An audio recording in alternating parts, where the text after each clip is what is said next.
Hi everyone, welcome back to my channel. Today we'll be talking about the common myths around protein. What is it? How much do we actually need? And can we get it from a plant-based diet? So before we dive into the video, just a quick disclaimer, I'm not a doctor nor a dietitian, and even though my studies are related to medicine, it is still not a medicine degree, and therefore, before you change anything in your diet, you should consult with your doctor or dietitian.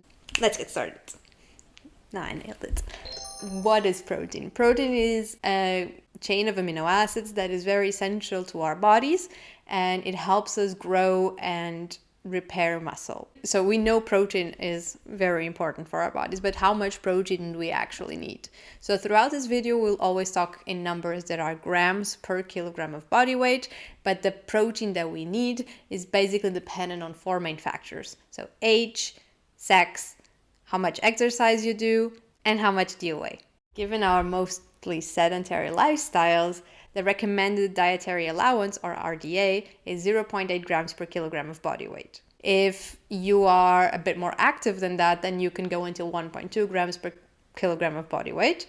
And athletes that do competitions and have high intense workouts, 1.6 grams of protein per kilogram of body weight, and anything beyond that, science doesn't really show that adds any benefit to either your muscle mass or to the recovery of your workouts. One of the most common myths around protein is that there is different bioavailability between animal source protein and plant-based protein. And in a way that is kind of true.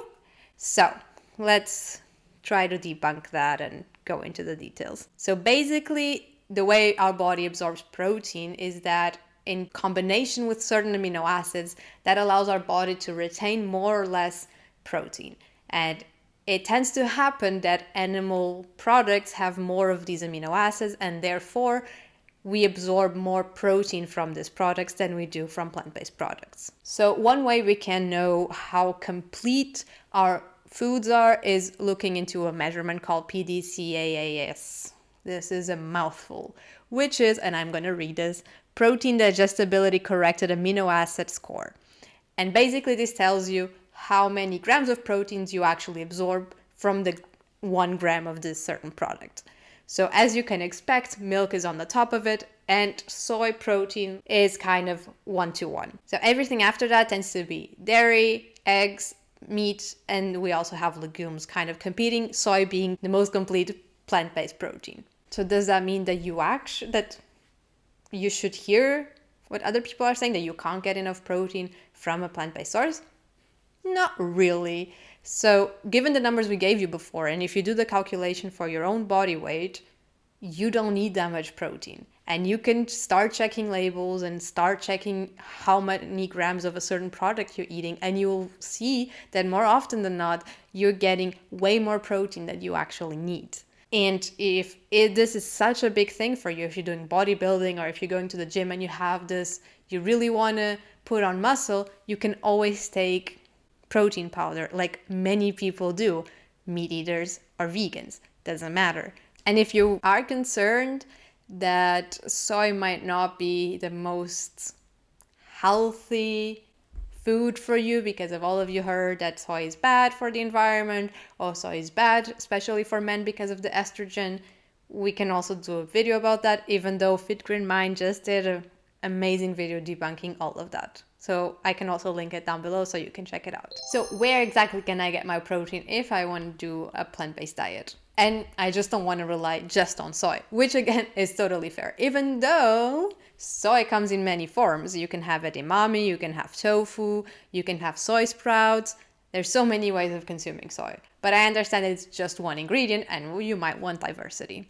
So any legume basically is on the table. So chickpeas, beans, peas. Am I forgetting something? Lentils, yes.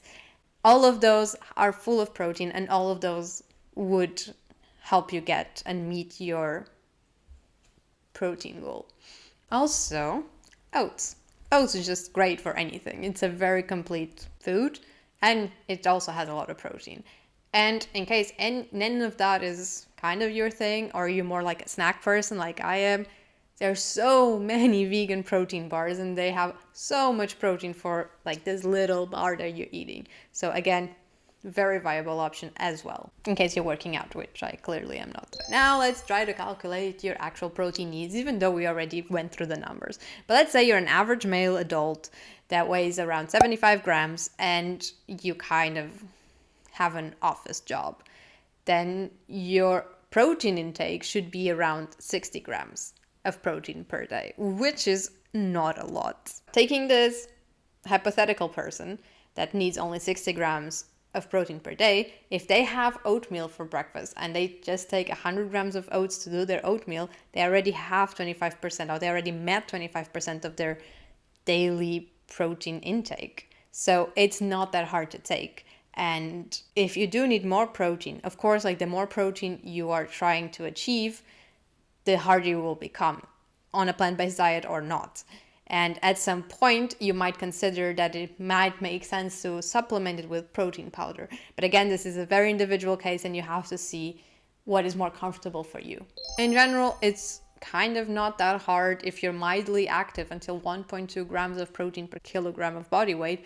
Not that hard to achieve your set goal. So in general, you should always try to diversify your source of protein. Even if you're eating meat, if you just get your protein from lean chicken, you might reach your protein goals, but you might be missing in everything else. So just as a general rule, diversify your protein sources and your diet. It's pretty established by now that you can thrive on a vegan diet and be an athlete, a high competition athlete. So those are not mutually exclusive. And if you want to build muscle or work out a lot, it is still possible to do on a vegan diet.